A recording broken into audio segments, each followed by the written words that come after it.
Number 4 देखिएगा, कह रहा है बताइए कि निम्नलिखित में कौन कौन सत्य है या असत्य है। कारण सहित अपने उत्तर की पुष्टि कीजिए। मतलब कहने का मतलब है कि आपको ये जो क्वेश्चन दिया हुआ है और इस क्वेश्चन को आपको पढ़ना है, उसके बाद बताना है कि क्वेश्चन जो है सत्य है या असत्य है।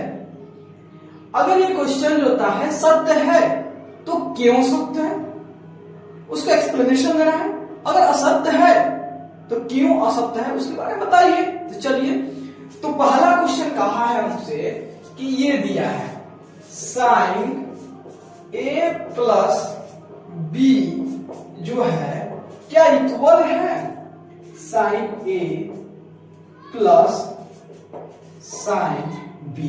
क्या ये क्वेश्चन जो है ए और बी का कोई भी हम मान ले, कोई भी वैल्यू ले, कोई भी मान ले, और जब इस पे हम रखें ए और बी पे, तो सभी ए और बी के लिए जो है हमारा LHS जो है RHS के इक्वल आ जाए, हमारा वाम पक्ष जो है वह दायां पक्ष के बराबर है। क्या सत्य है या असत्य है देख लेते हैं। चलो भाई हम मान लेते हैं कुछ पल के लिए ए जो है हमारा 30 डिग्री है, ठीक है। ए क्या हमारा 30 डिग्री है और बी को मान लेते हैं 60 डिग्री। कुछ भी मान सकते हो, 45 मान सकते हो, 60 मान सकते हो, 90 मान सकते हो, कुछ भी मान सकते हो, कोई दिक्कत नहीं है। हमें यहाँ तक होता है पूरी तरह से 90 तक ही पढ़ना है, 0 से 90 के बीच पढ़ना है मैट्रिक में, तो उतने का हमारा फोकस रहेगा, उतने में डायरेक्ट रहेगा, ठीक है। तो ये देखो साइन ए के कितना है 30, बी 60, इसको हम मान लेते हैं यह हमारा LHS है, LHS में काम करते हैं। तो साइन 30 प्लस 90, 30 प्लस 60 90 हो गया, तो साइन 90 कितना मान होता है 1 होता है, ठीक है। चलो यह हमारा जो है RHS है, तो RHS है साइन ए प्लस साइन बी जो है, साइन ए कितना है 30, साइन बी कितना है, बी कितना है 90, 30 का मान कितना होता है, तो यहाँ पे 90 थोड़े हो भैया, बी हमारा 60 है, 30 कितना होता है साइन 30 1/2 और 60 √3/2, इसका एलसीएम 2 1 प्लस √3। तो देखो क्या 1 और 1 प्लस √3/2 क्या इक्वल है, बराबर है? नहीं। इसका मतलब ये जो है हमारा असत्य है। और क्यों असत्य है आपके सामने है, तो चलो इसको रफ करते हैं। सेकंड में पढ़िए, कह रहा है कि थीटा में वृद्धि होने के साथ साइन थीटा के मान में भी वृद्धि होता है। कहने का मतलब जो हमारा थीटा है, अगर हम थीटा के मान बढ़ाए तो क्या साइन थीटा के मान में भी वृद्धि होगी, बढ़ेगा, इंक्रीज करेगा। चलो ये हमारा थीटा है, तो यार देखो, और मान लीजिए 0 डिग्री, 30 डिग्री, 45 डिग्री, 60 डिग्री, ये 90 डिग्री, ठीक है। तो यहां देखिए, अगर जो है साइन लेते हैं तो साइन 0 का मान कितना होता है, साइन 0 का मान जो है आपका 0 होता है। साइन 30 का मान कितना होता है 1/2 होता है। 45 का 1/2 होता है। 60 का कितना होता है आपका √3/2 होता है। 90 कितना 1 होता है। देखो दोस्तों, जब आपका थीटा जो है 0 था उस समय साइन थीटा की जो वैल्यू था, साइन थीटा की जो वैल्यू है वो 0 डिग्री है। जब थीटा के मान 30 हो गया तब साइन थीटा का मान कितना हो गया, साइन 1/2 हो गया। जब थीटा के मान 45 हो गया 1/2 हो गया। 60 हुआ तो √3/2 हुआ, 90 हुआ। देखिए तो देखो ये क्या हो रहा है, ये हाफ थोड़ा उससे ज्यादा, थोड़ा उससे ज्यादा, थोड़ा उससे ज्यादा बढ़ रहा है कि नहीं बढ़ रहा है। इसका मतलब थीटा जब बढ़ा रहे हो साइन थीटा भी बढ़ रहा है। ठीक है, इसका मतलब ये पूरी तरह से सत्य है। चलिए इसी का तीसरा क्वेश्चन है। ठीक है, इस तीसरा क्वेश्चन में कह रहा है कि थीटा में वृद्धि होने के साथ क्या कॉस थीटा में भी वृद्धि होगा। चलिए देख लेते हैं। कह रहा है क्वेश्चन कि अगर थीटा बढ़ाओगे, थीटा के मान को बढ़ाओगे तो क्या कॉस थीटा भी बढ़ेगा।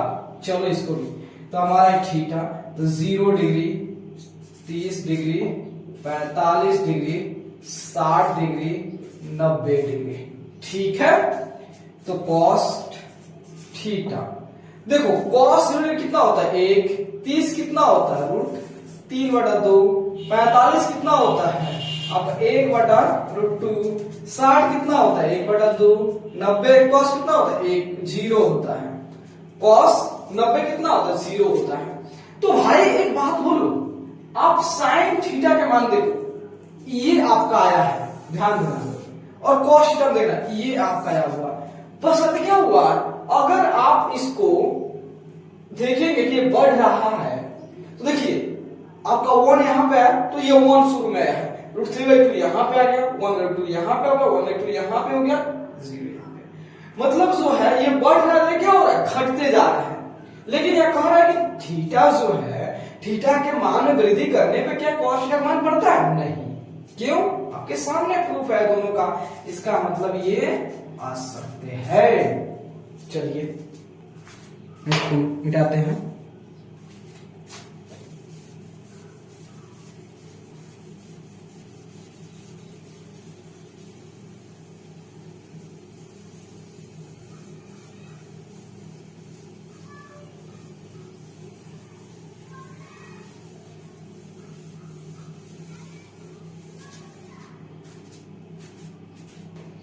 अब चौथा नंबर देखिएगा, कह रहा है थीटा के सभी मानों पर साइन थीटा कॉस थीटा बराबर होता है। कह रहा है कि हमारा थीटा का कोई भी मान ले लो, किसी भी मान पर, थीटा किसी भी मान पर जो है साइन थीटा क्या कॉस थीटा के बराबर होता है। चलो अब जांच करते हैं। हम क्या लेते हैं, थीटा 45 लेते हैं। चलो साइन 45, यह हमारा LHS हो गया और यह हमारा RHS हो गया। ये कॉस 45, साइन 45 कितना होगा 1/√2, 45 कितना होगा 1/√2। अरे भाई इक्वल हो गया, ठीक है भाई इक्वल हो गया। अब थोड़ा 30 लेके देखते हैं, ये क्या है, और ले लेते हैं।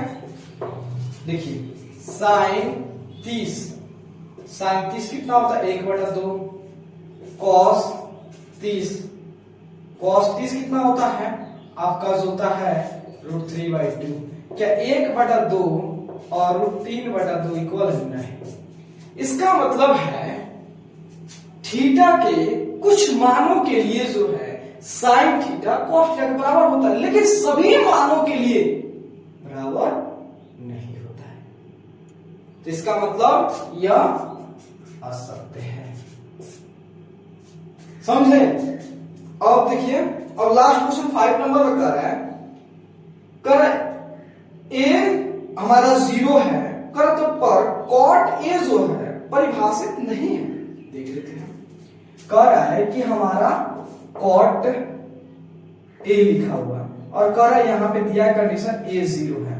कह रहा है कॉट, अगर कॉट जो है कॉट 0 डिग्री पे होता है, यह परिभाषित नहीं होता है। होता है कि नहीं होता है, देख लेते हैं। चलो भाई यहां देखो, tan 0 का मान कितना होता है 0 होता है। कोई दिक्कत है यहाँ पे।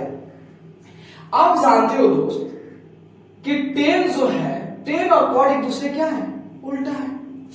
तो हम cot 0 लिखते हैं, cot 0 लिखते हैं। तो आप जानते हो कि tan को उलट देंगे तो cot मिल जाएगा, cot को उलट देंगे tan मिल जाएगा।